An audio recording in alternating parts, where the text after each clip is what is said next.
João 9, vamos ler do versículo 1 até o 39. Jesus cura um cego de nascença. Ao passar, Jesus viu um cego de nascença. Seus discípulos lhe perguntaram: Mestre, quem pecou, este homem ou seus pais, para que ele nascesse cego? Disse Jesus: Nem ele nem seus pais pecaram, mas isso aconteceu para que a obra de Deus se manifestasse na vida dele. Enquanto é dia, precisamos realizar a obra daquele que me enviou. A noite se aproxima, enquanto ninguém pode trabalhar. Enquanto estou no mundo, sou a luz do mundo. Tendo dito isso, ele cuspiu no chão, misturou terra com a saliva e aplicou-a nos olhos do homem. Então lhes disse: Vá lavar-se no tanque de Siloé, que significa enviado. O homem foi, lavou-se e voltou vendo. Seus discípulos e os que anteriormente o tinham visto mendigando perguntaram: Não é esse o mesmo homem que costumava ficar sentado mendigando? Alguns afirmaram que era ele. Outros diziam: Não, apenas se parece com ele. Mas ele próprio insistia: Sou eu mesmo. Então, como foram abertos seus olhos? Interrogaram-nos eles. Ele respondeu: O homem chamado Jesus misturou terra com saliva, colocou-a nos meus olhos e me disse que fosse lavar-me no tanque de Siloé. Fui lavar-me e agora vejo. Eles lhe perguntaram: Onde está esse homem? Não sei, disse ele. Levaram aos fariseus o homem que fora cego. Era sábado o dia em que Jesus havia misturado terra com saliva e aberto os olhos daquele homem. Então os fariseus também lhe perguntaram como ele receber a visão. O homem respondeu: Ele colocou uma mistura de terra e saliva em meus olhos, e me lavei, e agora vejo. Alguns dos fariseus disseram: Este homem não é de Deus, pois não guarda o sábado. Mas os outros perguntavam: Como pode um pecador fazer tais sinais miraculosos? E houve divisão entre eles. Tornaram, pois, a perguntar ao cego: Que diz você a respeito dele? Foram os seus olhos que ele abriu? O homem respondeu: Ele é um profeta. Os judeus não acreditavam que ele fora cego, e havia sido curado, enquanto não mandaram buscar os pais dele. Então perguntaram: É este o seu filho, o qual vocês dizem que nasceu cego? Como ele pode ver agora? Responderam os pais: Sabemos que ele é cego. Sabemos que ele é nosso filho e que ele nasceu cego, mas não sabemos como ele pode ver agora, ou quem lhe abriu os olhos. Perguntem a ele, idade ele tem, falará por si mesmo. Seus pais disseram isso porque tinham medo dos judeus, pois estes já haviam decidido que se alguém confessasse que Jesus era Cristo, seria expulso da sinagoga. Foi por isso que seus pais disseram: idade ele tem, perguntem a ele. Pela segunda vez chamaram um homem que fora cego e lhe disseram: Para a glória de Deus, diga a verdade, sabemos que este homem é pecador. Ele respondeu: Não sei se é pecador ou não, uma coisa eu sei, eu era cego e agora vejo. Versículo 32. Ninguém jamais ouviu que os olhos de um cego de nascença tinham sido abertos. Se esse homem não fosse de Deus, não poderia fazer coisa alguma. Diante disso, eles responderam: Você nasceu cheio de pecado. Como tem ousadia de nos ensinar? E o expulsaram. Jesus ouviu o que haviam expulsado e, ao encontrá-lo, disse: Você crê no Filho do Homem? Perguntou o homem: Quem é ele, Senhor, para que eu creia nele? Disse Jesus: Você já o tem visto. É aquele que está falando com você. Então o homem disse: Senhor, eu creio. E o adorou. Vamos ler todos juntos o versículo 39? Disse Jesus: Eu vim a este mundo para julgamento, a fim de que os cegos vejam e os que os veem se tornem cegos. Amém. Muitas pessoas já conhecem essa passagem, e ela é uma passagem incrível. Jesus ele estava em Jerusalém para a festa dos tabernáculos, e ele já tinha sido confrontado pelos judeus pelo aquilo que ele fazia. No capítulo 5, a gente já vê que ele já tinha feito uma cura. E desde então, eles estavam atrás de Jesus, buscando algo para poder acusar Jesus. E aí a gente tem o encontro deste cego. Hoje em dia, para um cego ter uma vida independente já é difícil. Não sei se vocês sabem, mas o Braille, a língua de cego, para os cegos, ela foi inventada há 200 anos. E a gente está falando disso aqui há 2000 anos atrás. Se hoje já é difícil para alguém que tenha deficiência visual viver e ser independente, imagina naquela época. Nós vemos aqui um homem que ele era inútil na sociedade. Um homem que ele não conseguia fazer as coisas sozinho. Um homem que nasceu cego. E assim ele era até este momento. E ele ficava na porta do templo pedindo dinheiro. Era a única coisa que ele conseguia fazer. Se hoje em dia já é difícil, imagina naquela época. Até que Jesus chega e existe um encontro transformador na vida dele. Por isso o tema da minha manhã, dessa pregação da agora de amanhã, é o encontro que abre os olhos. A primeira coisa que eu quero que você note, e eu quero voltar com você os versículos, a gente vai pontuando e tirando as lições dessa passagem, é que no primeiro versículo, ao passar, Jesus viu. Jesus, ele é plenamente Deus e plenamente homem. E a gente sabe que por ser homem, Jesus se compactuava com aquelas pessoas e do sofrimento que elas tinham. Mas Jesus viu. Jesus estava passando lá e ele viu aquele cego. Jesus se compadeceu daquele homem. Ele também era homem. Ele sabia das dificuldades que nós passamos. Jesus também te vê. Jesus, ele vê. E no versículo 2, nós vemos os discípulos perguntando, quem que pecou para ele ser cego? Foi os pais dele? Foi a família dele? O que aconteceu? A primeira coisa é que é muito curioso como os discípulos que já estavam vendo Jesus e as coisas que Jesus fazia, a primeira pergunta deles não foi, Senhor, o que você vai fazer na vida dele? Senhor, como você pode ajudar esse homem? Senhor, você que tem sinais miraculosos, o que você vai fazer para ele? Não, a primeira pergunta que eles fizeram é, quem pecou para ele ser assim? Quem que pecou na família dele? A gente sabe que existem crenças que dizem sobre maldição hereditária e que não é real. Não é uma coisa que vai passando de descendência. Não existe. E Jesus responde. E responde essa questão que eles disseram, que a gente fala que é uma falsa questão, porque eles só deram duas opções para Jesus. Quem pecou? Foi ele ou foi a família dele? Só tinha essas duas questões para eles. Mas para Jesus, existe uma segunda, existe uma terceira, existe uma 20ª opção. Jesus, ele não vai parar em duas opções. Ele sempre tem mais. E aí ele explica o que estava acontecendo. Ele fala que não foi os pais dele que pecaram, no versículo 3. Nem ele nem seus pais pecaram, mas isso aconteceu para que a obra de Deus se manifestasse na vida dele. Quando você ora, tem aquela frase de um filme famoso, quando você ora por paciência, será que Deus te dá paciência? Ou será que Deus vai te dar a oportunidade de você poder ser paciente? E se nós estamos aqui para dar glória a Deus, será que na sua vida você pede para dar glória a Deus? Será que você simplesmente vai sair dando glória a Deus? Ou Ele vai te dar oportunidades para que você dê glória a Deus? E isso estava acontecendo com esse cego nesse momento. A vida dele estava lá pronta para que a glória de Deus fosse manifesta. E também vão existir problemas na sua vida que são feitos para poder manifestar a glória de Deus. Existem situações que foram feitas na sua vida para que a glória de Deus fosse manifesta. Essa é a confiança na soberania de Deus que a gente precisa ter. Saber que Deus permite muitas das situações em nossa vida para que possamos aprender no meio do sofrimento. A gente vê centenas de exemplos sobre isso, desde os profetas até os discípulos, e ninguém foi poupado de ter dificuldade na vida deles para que o nome de Jesus fosse levantado. Porque nós estamos aqui nessa manhã não por causa do nosso nome, mas por causa do nome de Jesus. E no versículo 4, a gente começa a ver a transformação. Jesus fala que era dia, e ele queria dizer que o tempo dele na terra era curto, e que ele precisava fazer aquelas coisas para que as pessoas pudessem ver que ele era verdadeiramente filho de Deus. E ele diz que ele é a luz do mundo.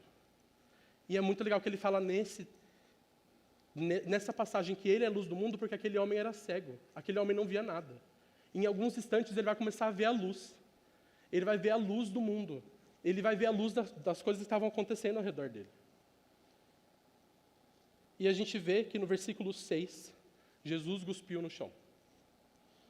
Ele misturou a saliva dele com a terra e passou nos olhos daquele homem.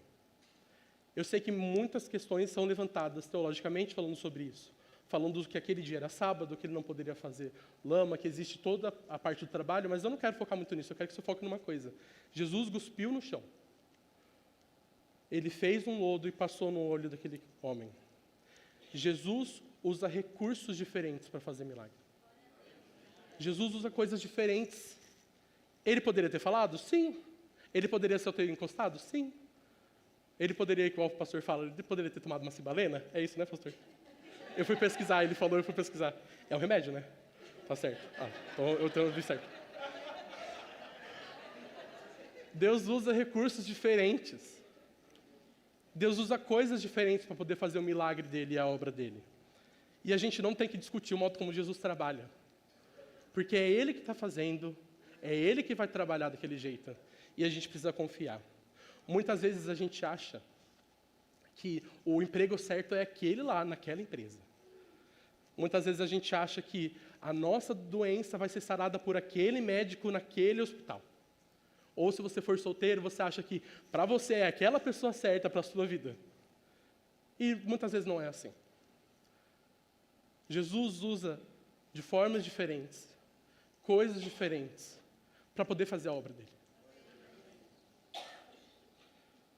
Jesus, ele não está limitado àquilo que a gente conhece. Jesus, ele não está limitado a duas questões que foram levantadas lá no começo. Jesus, ele vai muito além de tudo isso. E ele pode surpreender a gente 1000 vezes mais do que a gente espera. E eu tenho certeza que você já ouviu alguma história sobre isso. Sobre como Jesus chegou na hora certa. Nem atrasado e nem adiantado, mas ele foi lá e fez um milagre na vida de alguém que você conhece. Esse é o Jesus. A gente pode não entender o começo daquilo que ele está fazendo, mas a gente precisa confiar naquilo que ele vai fazer. A gente precisa confiar em Jesus, porque eu acredito que talvez aquele cego, naquele momento, com os olhos sujos, uma coisa que não é bonita de ver, olhos sujos de um guspe do chão, ele confiou em Jesus. E ele sabia que ele tinha uma única chance. Talvez a vida inteira dele ele tentou várias coisas. Talvez os pais dele levaram ele em vários médicos. Ele tinha nascido cego. Ele nunca tinha visto nada. E Jesus passa algo no olho dele. E ele tem uma única chance. E ele vai. Jesus estava fazendo um milagre naquele momento. Mesmo estranho que fosse. Porque não era comum alguém cuspir no chão e passar o lodo no olho da pessoa. Mas Jesus fez. Não deixa que a confusão daquilo que você não está entendendo agora tire a fé daquilo que está por vir na sua vida. Porque Deus está fazendo algo mesmo que você não esteja entendendo agora. E aquele homem sujo foi. Ele foi no tanque de Siloé se lavar. E muitas vezes a gente não dá valor daquilo que Cristo faz. Ele poderia só ter tirado do olho ou ter achado estranho. Muitas vezes a gente confia nas nossas próprias coisas. Mas a gente precisa sempre lembrar de que é Deus que faz e de que Jesus faz. Ele foi porque era a única coisa que ele tinha. Ele foi porque talvez era a única chance e a última chance que ele tinha. A gente não pode deixar Cristo como nossa última opção. Muitas vezes a gente confia no nosso emprego, a gente confia no nosso carro, a gente confia no dinheiro que tem na nossa conta. Mas e se tudo isso acabar? E se não for assim depois? E se você perder o seu emprego? E se o dinheiro for embora? E se a sua saúde for embora? A gente viu a história de Jó já. A gente sabe o que pode acontecer. Será que a gente se apoia nas nossas coisas e a nossa última opção acaba sendo Jesus? Ou será que de fato ele é a nossa primeira opção? E se seu filho estiver mal? E se seu casamento estiver destruído? Será que você vai buscar outras respostas antes de buscar Jesus? Será que você vai tentar outros caminhos antes de entender que existe alguém do seu lado, Jesus Cristo vivo, que pode te ajudar? A gente não pode deixar Jesus como uma última opção. E que bom que aquele homem foi. Que bom que aquele homem confiou e foi se lavar. E no versículo 7 a gente vê que ele foi se lavar no tanque de Siloé. E para finalizar a cura que Jesus tinha começado, ele obedeceu. Aquele homem obedeceu a Jesus e foi se lavar. E a obediência faz parte do processo da cura. Obedecer a Jesus, seguir os mandamentos dele, aquilo que está na palavra. Isso faz parte e é isso que ele deseja de nós. A obediência. Aquele homem se lavou e aquele homem voltou vendo. Um homem que nunca antes tinha visto nada. Um homem que passou a vida inteira dele sendo um inútil na sociedade. Um homem que ficava na porta do templo e a única coisa que ele sabia fazer era pedir dinheiro. Aquele homem volta vendo. Aquele homem é curado. Aquele homem que viveu uma vida toda assim. Porque não existe limites para o milagre de Deus. Não existe limite de tempo. Não existe limite de sabedoria do seu corpo. Não sei qual é o problema que você tem passado. Não sei há quanto tempo ele dura, se ele é agora ou desde que você nasceu. Eu não sei o que está acontecendo na sua vida. Mas eu sei que os milagres de Deus não têm limite. Porque enquanto Cristo estava na terra, Ele fez tudo. Ele curou todas as pessoas. Não existe uma única passagem em que Jesus tenta curar alguém e não consegue. Porque de fato Ele poderia, Ele fazia, Ele era Deus. E não importa qual que é o seu problema, se ele começou essa semana, ou se ele já faz muito tempo. Eu não sei o que acontece, mas existe um milagre para você em Jesus. Era sábado aquele dia, era um dia de descanso, em que as pessoas não faziam nada, elas não trabalhavam. Mas o nosso Deus não descansa. Ele estava lá, Jesus estava lá, Jesus viu aquele homem, e ele foi lá, e curou aquele homem.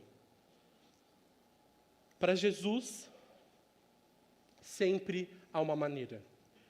Esse milagre, ele era inédito na história.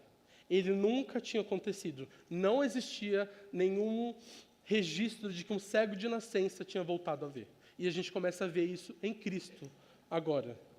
E o que eu acho legal é que não foi simplesmente uma restauração de uma visão que ele talvez tinha e que ele perdeu. Não era uma restauração de algo que ele tinha e que ele perdeu. Não, ele literalmente teve a visão criada. Cristo, de alguma forma, criou a visão daquele homem naquele momento. Alguém que há muito tempo, a vida inteira, nunca tinha visto. Não foi só uma restauração. Cristo criou a visão para aquele homem. E esse foi todo o processo de cura que aquele homem teve. Jesus viu aquele homem, Jesus foi até lá, Jesus curou. Ele obedeceu, o homem obedeceu, foi lá, se lavou e voltou vendo. E a partir desse momento, então, a gente entende como foi o processo de cura daquele homem. Mas a história não acaba aí. Eu quis ler com vocês até o final, porque tem mais coisas que acontecem depois. Porque depois que você é curado, existem os desafios dessa cura. O homem foi curado, mas a história não acabou nesse ponto. No versículo 8, fala que os vizinhos, eles ficaram se perguntando, não é esse o mesmo homem que costumava ficar sentado mendigando? Alguns afirmavam que era ele, e outros diziam, não, ele só se parece com ele. Quando o homem é curado, ele começa a passar pelos desafios. A primeira coisa são os vizinhos dele. Os vizinhos dele olham e falam, era aquele mesmo, o homem que ficava lá pedindo dinheiro? E eles entram em contradição. Não, só se parece com ele. Os vizinhos começam a ver e se questionar. Algumas vezes na sua vida, a cura que você vai ter, ela vai ser confundida. Mas você precisa se lembrar de quem você era e de quem você é. Certamente isso aconteceu com você quando você se converteu. Muitas pessoas podem ter olhado para você e falado, mas você não era aquela pessoa que pecava desvairadamente? Você não era aquela pessoa que cometia tal pecado e tal coisa? Você não vivia daquela forma? E a gente precisa se fortalecer nas verdades acerca de quem nós éramos, nós somos. Porque começa a haver uma divisão entre as próprias pessoas. Não só os vizinhos, eles ficaram incrédulos, mas agora eles foram falar com os fariseus. Do versículo 13 ao 18, a gente vê que os fariseus, eles chegavam lá, e agora eles questionavam. Você não era cego e agora você está vendo? O que estava acontecendo? Eles ficaram incrédulos. Eles começaram uma divisão porque eles não estavam entendendo o que estava acontecendo. E não só isso, a gente vê nos versículos seguintes, do 19 ao 23, que foram chamar os pais daquele homem. Não só os vizinhos, não só os fariseus, mas agora os pais daquele homem são chamados. E os pais daquele homem, eles tiveram medo de falar verdadeiramente o que estava acontecendo e de reconhecer verdadeiramente que aquele Jesus era de fato o Filho de Deus, que aquele Jesus estava fazendo sinais miraculosos. Os pais deles tiveram medo. E aí eles respondem, ele tem idade suficiente, ele fala por ele mesmo. Eu não vou colocar minha mão no fogo. Pergunta para ele o que aconteceu, não fala comigo. Os vizinhos, os fariseus e os próprios pais. Eles não deram fé e a certeza em Jesus e no ato que Jesus tinha feito, mesmo vendo aquele homem que tinha sido curado. Você pode ter medo de contar para as pessoas o que aconteceu na sua vida. Mas isso exige coragem. A gente sabe que existe perseguição. A gente sabe que a gente vai ser posto à prova. Talvez pelos nossos vizinhos, talvez pelos mestres da lei e talvez pela nossa própria família. Mas um encontro transformador exige a sua convicção. O encontro transformador exige a sua convicção. A gente viu a cura que aconteceu. E agora a gente está vendo quais são os desafios que essa cura trouxe para aquele homem. Esse encontro transformador com Jesus exige a nossa convicção. Exige a convicção de você saber quem você era e de quem você é agora. Existe a convicção de você saber quem é Jesus e quem é Jesus na sua vida. Exige a convicção de você saber os desafios que vão vir depois dessa cura. E exige a convicção de saber que pessoas podem se afastar de você, de que você vai ser colocado à prova no seu trabalho, com seus amigos, com a sua família. Porque o encontro transformador muda a vida da pessoa. Ela vai mudar completamente aquilo que ela era. E é necessário que você saiba e seja convicto de quem você era e de quem você é, porque é isso que as pessoas vão ver. Hoje nós só estamos falando deste homem aqui, porque nós sabemos quem ele era, um cego, e hoje nós sabemos que ele é um homem curado que voltou a ver. A gente sabe aquilo que ele era, e agora a gente sabe quem ele é. E quando as pessoas olham para isso, elas podem ter a compreensão real de quem é Jesus. E assim também na sua vida. A gente precisa falar de Jesus com a nossa vida, a gente precisa mostrar as coisas que Cristo fez em nós. A gente tem que ter a convicção de quem Ele é e de quem nós éramos e nós somos, para que as pessoas possam ver. A nossa vida e os milagres que Cristo fez em nós são testemunho que nós contamos para as pessoas. E é a partir disso que a gente consegue entender um pouco mais sobre quem é Jesus. A partir de uma cura igual a essa aqui, que pode acontecer na sua vida, a gente sabe um pouco mais sobre Jesus. Na semana passada, eu acho que foi o Alfredo, que é o avô da Rê, quem estava aqui no culto viu, ele falou sobre a cura da Rê. Quando ela era pequena, ela nasceu prematura e ela foi internada. Mas Cristo salvou ela. E ela pôde viver. Ela ficou 40 dias internada assim que ela nasceu. E ela saiu respirando. E assim também é. Quantas histórias a gente não vê de pessoas que são curadas, pessoas que têm algo, um emprego restituído, que conseguem algo miraculoso, e a gente só não sabe explicar. Porque quando isso acontece, é o momento que a gente precisa se lembrar de que quem faz isso é Cristo. E é exatamente isso que esse homem fala. No versículo 25, depois do questionamento dos vizinhos, depois do questionamento dos fariseus, depois do questionamento dos pais dele, mais uma vez ele estava sendo questionado. A gente viu várias vezes como ele falou sobre a cura dele. E mais uma vez vão questionar ele o que tinha acontecido. E aí ele fala, eu não sei se ele é pecador ou não. Uma coisa eu sei, eu era cego e agora eu vejo. E isso vai acontecer com a gente também. Eu não sei como, mas eu era desempregado e agora eu tenho um emprego. Eu não sei como Cristo fez, mas antes eu era viciado em alguma coisa e agora eu não sou. Eu não sei como Cristo fez, mas meu casamento era destruído e agora ele foi restituído. Eu não sei como Cristo fez, mas eu sei que Ele está presente e que Ele pode fazer na sua vida. Eu não sei como Cristo fez, mas meu filho passava por dificuldade e agora ele não passa mais. Este é o Cristo que a gente confia. Esse é o Cristo que as pessoas vão nos questionar e a gente vai poder falar, eu não sei como que Jesus não restituiu, mas criou a visão em alguém. Eu não sei como Ele fez, mas eu sei que Ele é Filho de Deus. Eu sei que Ele está fazendo algo. Eu não sei como, mas Ele pode fazer. Não existe limites para os milagres de Deus na sua vida. E nesse momento a gente olha para aquilo e a gente percebe o quão pequeno nós somos. E o como a gente não pode fazer nada. No final das contas, quem faz é Cristo. Porque toda a honra e toda a glória sempre vão para Ele. Ele foi questionado e Ele falava, quem fez isso é Cristo, não fui eu. Eu não sei como Ele fez, mas Ele fez. E assim tem que ser com a nossa história. Essa história aqui está por conta disso. Para a gente ver Jesus fazendo na vida de alguém. Para a gente ver que é possível. Para a gente ver que de fato Ele faz. Que não existe limite. E que Ele é presente. Ele é um Jesus que viu. Ele é um Jesus que foi. Ele é um Jesus que fez algo e precisou da obediência daquele homem. Esse homem obedeceu. E agora ele está sendo questionado. Agora ele está sendo questionado de todas essas coisas.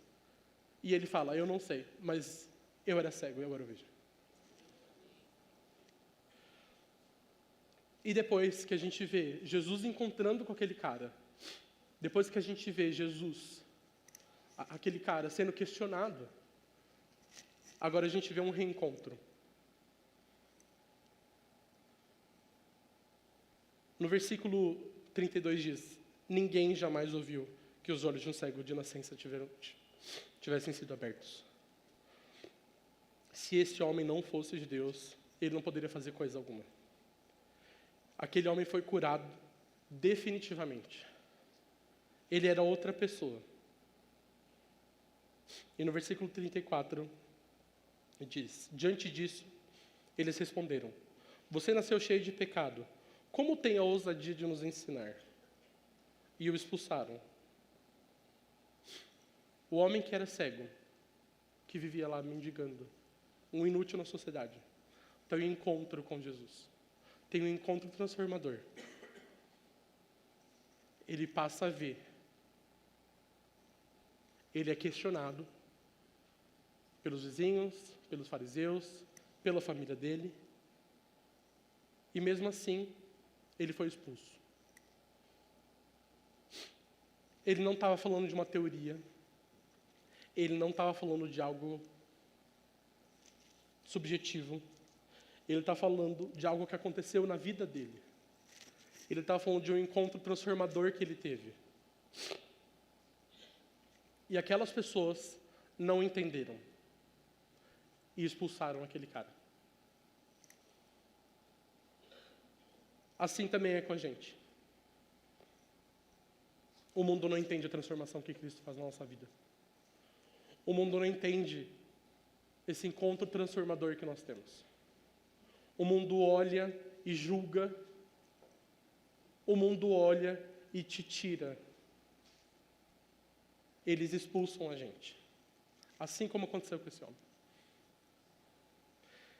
Ele agora foi expulso. Porque aqueles homens não se deram, eles não conseguiam lidar com o milagre que Cristo tinha feito.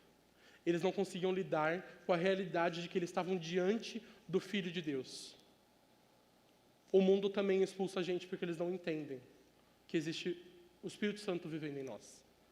Que nós somos diariamente transformados pelo Espírito Santo. E de que nós estamos vivendo um processo até um dia chegar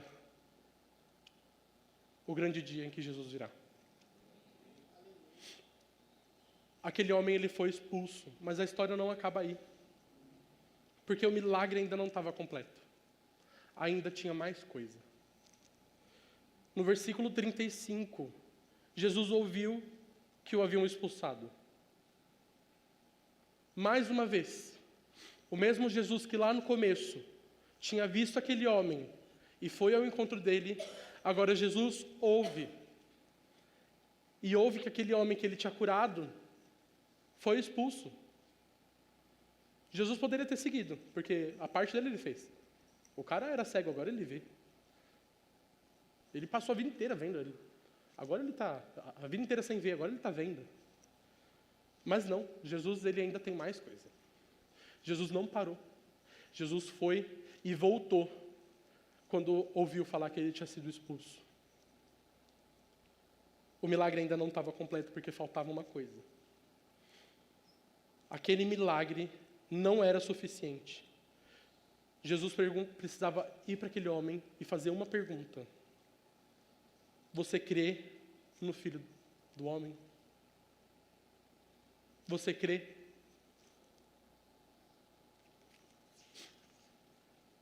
E a gente vê que aquele homem ele era judeu. Para um judeu, adorar algo significa necessariamente que ele reconhece que aquele algo é Deus. A gente vê em Deuteronômio 6 que fala: ouve Israel, o Senhor nosso Deus, o único Senhor. Amarás, pois, o Senhor teu Deus de todo o seu coração, de toda a tua alma e de toda a tua força. É isso que eles viviam. A única coisa que eles poderiam adorar era verdadeiramente Deus. E a gente começa a ver nesse tempo essa conversão completa do homem. No versículo 17, a gente vê que o homem reconhecia que Jesus era um profeta. No versículo 33, a gente vê que o homem reconhece que ele era um homem de Deus. E no versículo 38, a gente vê que aquele homem adora Jesus. O que a gente vê nesse trecho é literalmente a conversão de um homem. É um processo que a pessoa vai vivendo. Muitas vezes esse processo de compreensão de quem Jesus é pode levar muito tempo. A gente não sabe como que é a obra do Espírito Santo no coração de alguém. Mas para esse homem levou um dia. Esse homem foi curado, esse homem foi questionado, e agora ele foi expulso. E Jesus volta. E Jesus fala: eu preciso te perguntar uma coisa. Você crê? E ele adora. Porque nesse momento, ele se converte e entende que Cristo era verdadeiramente Filho de Deus. E a gente sabe que aquele cego morreu. De alguma forma, de algum jeito, ele não está vivo até hoje. Algum jeito ele morreu, de alguma forma ele morreu, a Bíblia não fala mais disso. Mas uma coisa a gente sabe. O maior milagre que a gente lê nesse trecho não é a cura do olho daquele cara. O maior milagre é a gente ver ele adorando a Jesus. O maior milagre foi ele ter visto Jesus, não com os olhos que agora ele tinha, mas entendendo que aquele era o Filho de Deus. Os milagres de Jesus apontam para um Salvador. Os milagres que Jesus faz enquanto ele estava aqui, assim como ele falou que o tempo era breve, são para apontar para um Salvador. É para mostrar que existe um Deus que se fez homem e que tinha um plano, que mesmo depois do pecado, ele ainda tem um plano e ele ainda quer se relacionar com a criação dele. Essa é uma verdade que a gente precisa se lembrar sempre. É por isso que a gente faz a ceia. É por isso que a gente se lembra sobre Jesus, porque ele é o nosso Salvador, porque ele morreu por nós. Na cura de um cego, a gente pode ver verdadeiramente a mão do próprio Deus. E esse milagre precisa nos dar esperança de que muito mais do que uma visão que foi criada, a gente pode ter a certeza de que a nossa alma é salva. E a gente pode ter a fé de que um dia a gente vai se encontrar com Deus novamente. E para finalizar, o versículo 39 diz: eu vim a este mundo para julgamento, a fim de que os cegos vejam e que os que veem se tornam cegos.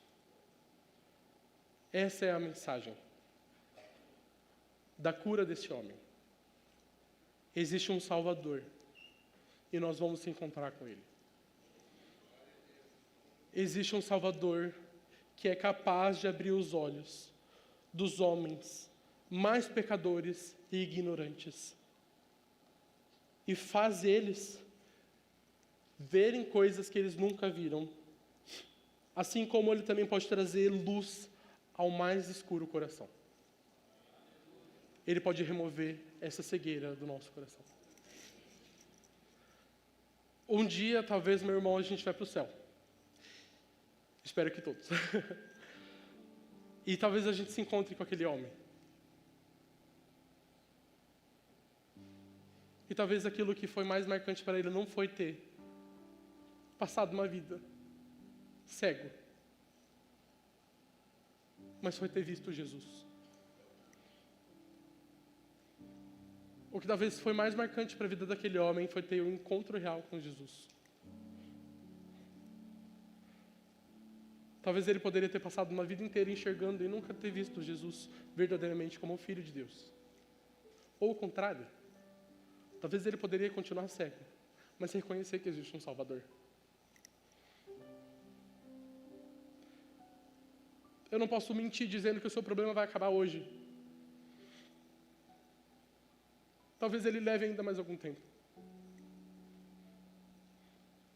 Mas quando a gente olha para essa história, a gente precisa compreender de que Jesus viu, Jesus fez.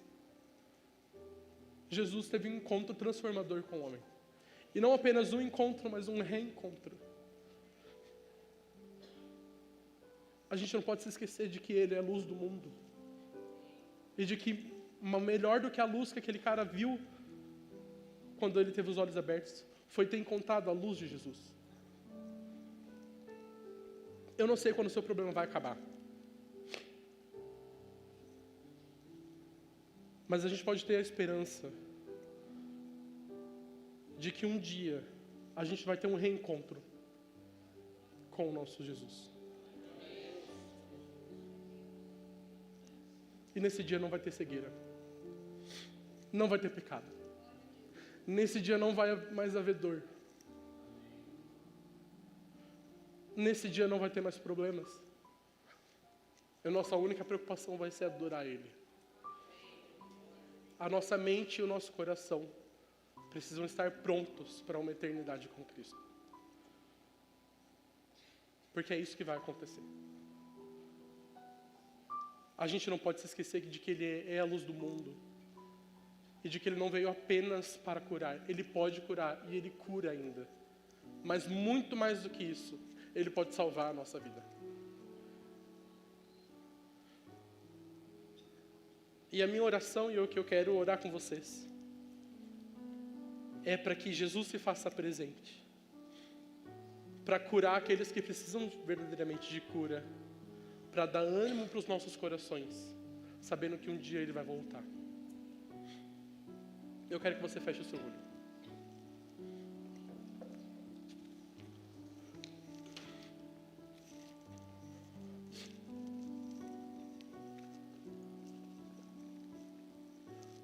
E antes de orar com vocês, eu queria fazer uma pergunta que o pastor já tem feito algumas vezes também. E você não vai precisar sair do seu lugar, mas eu quero só ver a sua mão.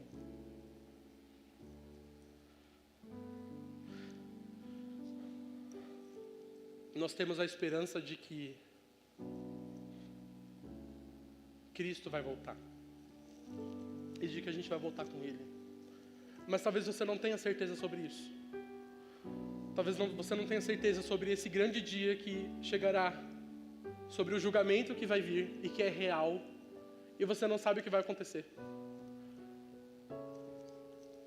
Eu estou aqui para te dizer que existe um Jesus que morreu pelos nossos pecados. Deus nos criou para ter um relacionamento, mas um homem pecou. E por causa do nosso pecado, nós fomos separados de Deus. O pecado é uma ofensa enorme para um Deus que é santo.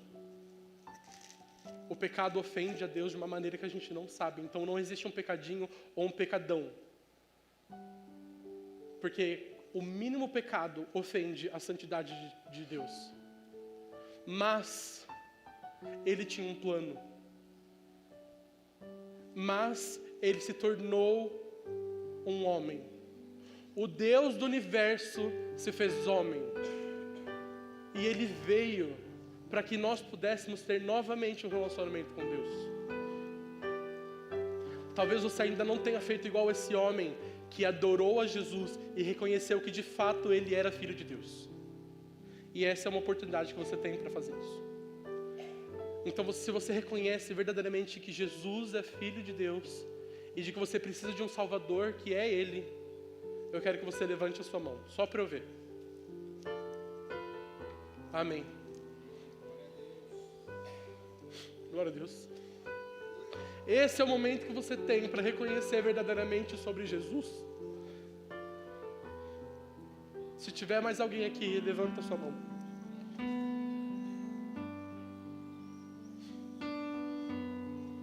Amém. Glória a Deus.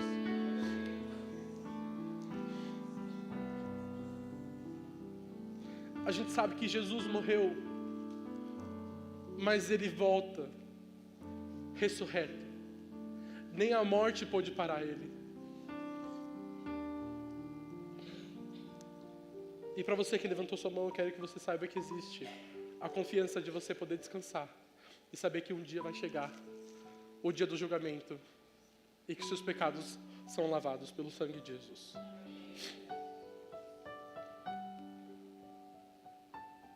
Eu quero que você ore junto comigo. E eu vou orar também pela igreja.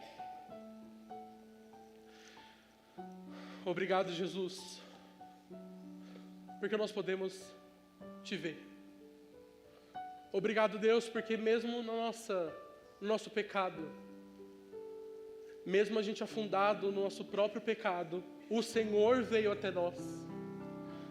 Obrigado, Deus, porque a gente pode reconhecer que o Senhor verdadeiramente é Filho de Deus. Obrigado porque a gente pode Te enxergar muito além dos nossos olhos e poder ver que o Senhor faz muito além. Obrigado porque não só a cura, o Senhor nos dá a salvação. Obrigado, Deus, por essas vidas que decidiram ter um encontro contigo. Eu Te peço, Deus, para que o Espírito Santo esteja no coração delas. E Deus, eu também quero Te agradecer por tudo aquilo que o Senhor tem feito nas nossas vidas. Obrigado, Pai, porque não só cura, a gente pode ter certeza de uma salvação. Obrigado porque a gente pode ter a certeza de olhos que veem a luz do mundo. Obrigado, Pai, porque nós podemos descansar no Senhor. E Deus, eu quero Te pedir por cada pessoa aqui. Eu não sei os problemas que elas têm passado, mas o Senhor sabe individualmente no coração de cada um. E Deus, eu quero pedir para que o Senhor venha e faça uma transformação. Cure essas pessoas, segundo aquilo que elas precisam. Deus, nós acreditamos em um Jesus que cura. Ele faz, não existe limite para os milagres de Jesus. Seja no casamento dessa pessoa, seja na família dela, seja com os filhos dela, seja no trabalho dela. Nós clamamos a Ti para que o Senhor venha e para que o Senhor cure. E nós acreditamos que o Senhor pode curar. Não só restabelecer, mas o Senhor pode fazer do zero. Muito além daquilo que a gente pede, muito além daquilo que a gente imagina. E Deus, que cada transformação aqui seja um testemunho daquilo que o Senhor possa fazer. Que cada transformação aqui, Deus, seja algo que aponte para o Senhor e não para nós. Porque nós sabemos que sozinho a gente não consegue nada. Sozinho a gente não pode. Nós acreditamos no Senhor e dependemos do Senhor. Eu Te peço pela vida dos meus irmãos aqui. E mesmo que talvez, Deus, esse milagre demore mais um tempo, Que a gente possa se lembrar que existe uma esperança de um retorno. Que a gente possa se lembrar de que o Senhor volta. Assim como o Senhor não tinha acabado o milagre com este cego, o Senhor volta e o Senhor vai nos buscar. Deus, que a gente tenha a fé e a esperança sempre latentes no nosso coração, se lembrando de que um dia o Senhor vai voltar, de que a gente não se acostume com esse mundo, mas que a gente possa se lembrar de que a gente precisa apontar para um céu, para uma eternidade junto com o Senhor. Eu te peço, Jesus, para que nosso coração seja repleto da fé da sua volta e que nós podemos clamar Maranata todos os dias, até o dia que o Senhor voltar.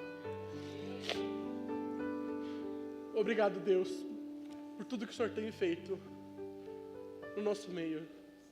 Obrigado, Pai, pela Bíblia. E muito obrigado, Deus, que a gente pode te reconhecer e te ver. Em nome de Jesus. Amém.